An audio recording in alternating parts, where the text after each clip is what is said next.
All right, guys, so today's video we did with Sam Golden when we were out in Los Angeles, talking about a right shoulder move during the downswing that really can make or break so many pieces in your swing. It's such a light bulb moment when I talk about this with students I work with. So sit back and enjoy. All right, so I've been waiting probably literally 10 years to find a right wrist training aid that I would fall in love with. I have this precision impact training aid that I have been testing now for the past couple of months to make sure I like it. This right wrist training aid, I'm telling you, I've tried them all, is unbelievable. You put this on your right wrist and you'll notice when I make a backswing, it gives me some auditory feedback and I can set my right wrist about as far back as I can, and it locks that angle in.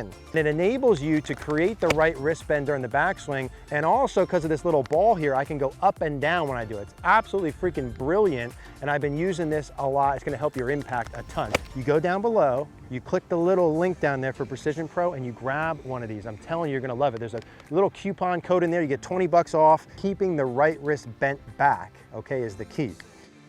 All right, guys, so in today's video, we're gonna talk about how the right shoulder works in the golf swing. So I saw you in a video talking about, I'm gonna have you in there if you will. Okay. Talking about this, and it was a little bit of a kind of light bulb moment of like, oh, we've never really talked about this here, is how the right shoulder works during the downswing and where it is in space and how that relates to the release pattern.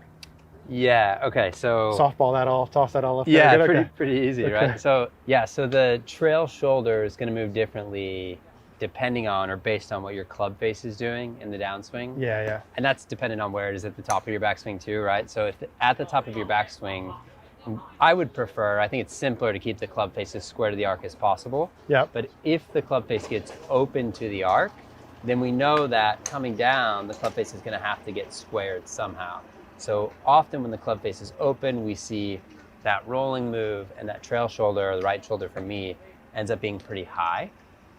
If we have the club face really square coming into impact and coming through impact, then we're actually going to be forced to keep it square, which is like the ideal situation. We're just rotating our body. We don't have to do anything extra with our hands.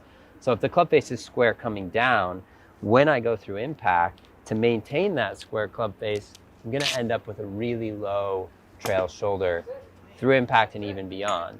So again, if the face is open and I've got to roll it, that trail arm of that right arm is going to roll across, the right shoulder is going to be really high. If the club face is square coming into impact, it's going to end up being nice and low. Coincidentally, that's what we see on most really good tour player swings. Yeah, sure. Yeah. So let's flip flop. That was beautiful. Okay. And I think the main point of not even really having to reiterate any of that, but I'm going to anyway, trail shoulder higher on the way through, more club face roller rotation in simple terms. Trail shoulder lower on the way through, less club face rotation, more stability. Where the club face is, right, as you mentioned, pairing up with that really well. And so if I'm a person who comes through and they've done the recommended pieces, and the face is more square relative to the arc I'm swinging on the way back and coming down, I'm now set up, right, because I've passed first grade and go to second grade. I can keep my right shoulder lower and keep the face more square because it's already there. Exactly, right? Yeah, that's exactly it. Versus if I'm someone who has my face more open and I go more trail shoulder lower, all else equal. Yeah. Big right, right? And so I got to do something at the bottom. Yeah. So if I am someone who comes down, face is square, right shoulder lower, that gives me all the benefits that I want of basically everything good. Yeah. Versus my face being more open, I'm gonna have to add in some kind of higher shoulder, more release pattern. Yeah. Yeah, that was perfect. I just literally just said back what you just said there. No, that's good, that's right. So if I'm gonna implement this and I come in here, right? Because I think there's a couple different versions of how someone might be able to use this. Sure, right? Yeah. Ideally, optimally, someone gets the club face square, they feel the shoulder staying lower. Maybe it happens by itself. Yeah, it has to. Yeah. So it could, but if it's not, it's an old habit or it's an old move coming through, then yeah, coming through. The real checkpoint is right here on the way to impact. Is the club face square? If it's square, then it's all body rotation through. Yep. And you'll see, keeping the club face square on the follow through or on the through side, the more up the arc the face points, the more down toward the ball the right shoulder is going to be. And I love Sam too, like when I'm coming here and I use this as a checkpoint, face being down towards the ground, if I'm going to use my body to turn, getting back to an impact position, right, from here, if my arms are here, for me to get back there, my right shoulder has to go down and forward, down and forward, down and forward, down and forward, down and forward, just for me to get back to the ball. Yes. With maintaining some kind of structure. Exactly. Right? Exactly. Versus my trail shoulder staying back from here. Well, how do I get to the ball and maintain my impact conditions? Yeah, I don't. You can't. You throw it away. Yeah, yeah. Exactly. Yeah. So it is a necessity piece. So as I'm going through and I'm hitting shots, let's say I don't have it low enough. Okay. Right? And I want to feel it more. Are we starting with something as simple as, hey, and I know you like some left shoulder. Yeah, I think both. To me, the lead shoulder is more of an activator, but I have had some players that really like that feeling of the trail shoulder. Yeah. Either way, as long as you meet the goal of getting the body rotation really good through the shot. Yeah, yeah. Because that's the thing that's maintaining all that structure for you. As soon as the body slows down, the club head overtakes. Yeah. It's all going to be all over the place. And again, right? Like, so someone who, so let's stick with the first one. Let's say we're here and I'm getting and I want to feel that. I'm feeling my right shoulder kind of down and forward. Simultaneously, my lead shoulder's kind of working up and back. It's going up and back. Yeah, exactly. So let's try both of those. Let's just hit one here first. Got my little bullet down the lane there Sam told me about. Right shoulder more down on the way through. Ooh, just stick with that one. That felt good. That's good. Well, and the thing too, Sam, is like all of this stuff can be either directly applied or reverse engineered. And what I mean by that is, and you know this, but some people, by me feeling my right shoulder down and forward, that might allow, right? Yeah. So sometimes I can do this first and that makes that happen. Sometimes I do this first and then like, oh, wow, I need to have my handle forward with my shoulder that far down, right? Yeah. Etc. So that did feel good. I'm gonna do one more. I got the ball in the middle of the grooves in the sweet spot. I learned, and going down the line, right shoulder lower. Yeah, that feels good for me, Sam. I feel like I did, that was a little bit more of the older release pattern there. Let me do that one more time. Meaning that felt shoulder down, but still did with the high right shoulder. So let me do that one more time.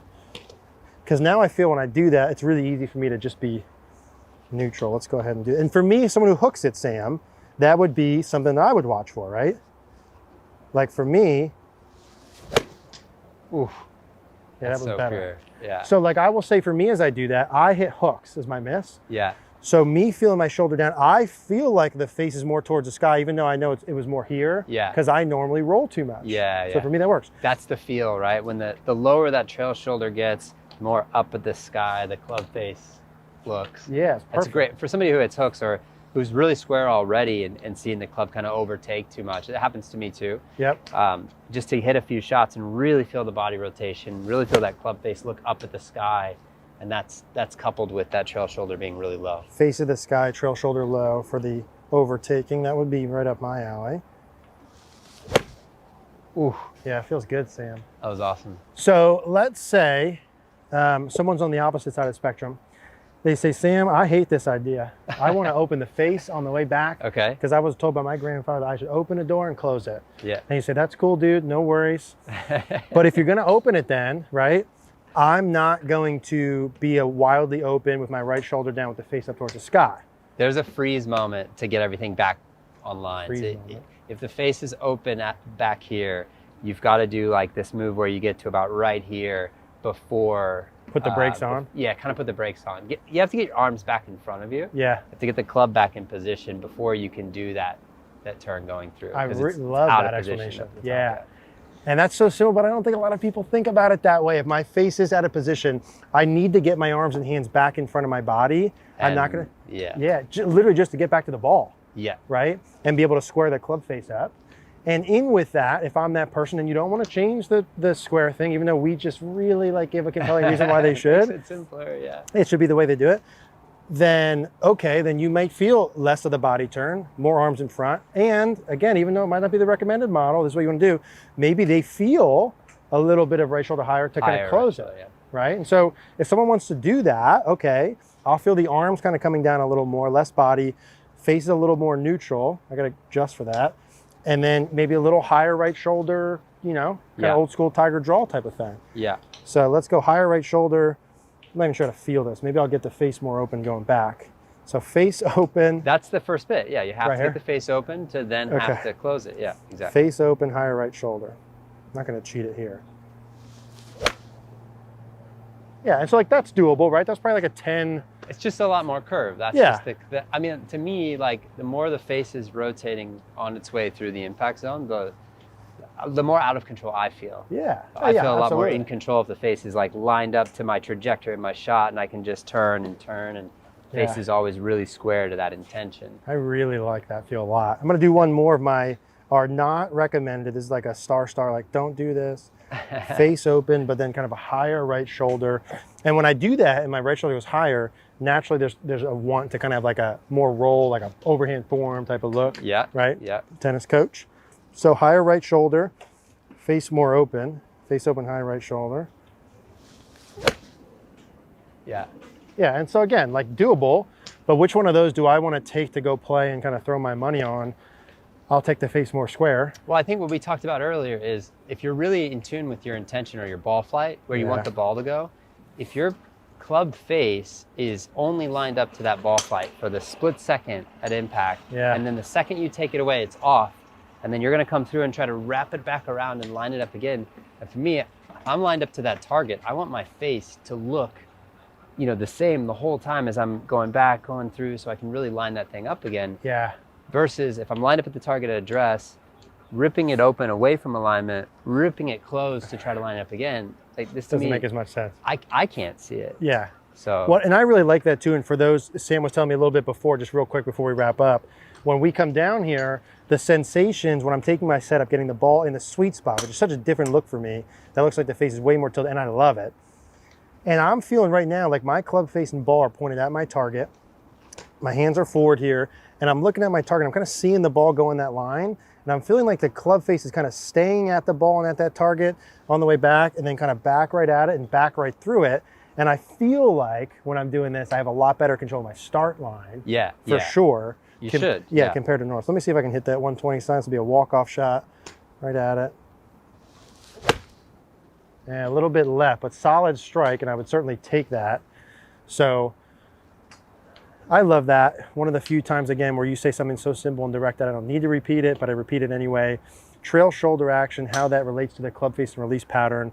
Dude, love that. Yeah, awesome. Thanks, man. Appreciate it. If you want to learn more about this, go ahead right now and watch one of these two or both of these two videos on the screen. Really going to help you out. I know that you'll really like it. If you guys did like this video, do us a favor, click the like button down below. That helps us out. Click the notification bell and please subscribe. Thank you guys for watching.